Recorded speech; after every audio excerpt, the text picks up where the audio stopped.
In this video, I'm going to show you how to connect Sweatcoin to Sweatcoin wallet. So first off, you want to make sure you have both applications installed on your device.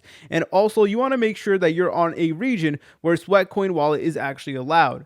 Then what you want to do is you want to go ahead and open up the Sweatcoin wallet right over here. And I'm doing this under the assumption that you already created a Sweatcoin account on this application over here. And that will basically make connecting Sweatcoin to Sweat wallet significantly easier. So let's go ahead and open up Sweat wallet right over here. And we actually have multiple different options. Basically, what you want to do is you want to go ahead and press on this option that does say continue with Sweatcoin. And it is effectively going to link Sweatcoin and Sweat wallet together. So let's go ahead and press on this. And now it is going to log us in with our Gmail account. You may need to go ahead and enter in a password in order for this to work. But now it is preparing our wallet, and within a couple seconds, it should actually make us our very own Sweat wallet account. So from here, we can go ahead and start earning. If you guys found this video helpful, make sure to leave a like and subscribe. I'll see you in the next tutorial.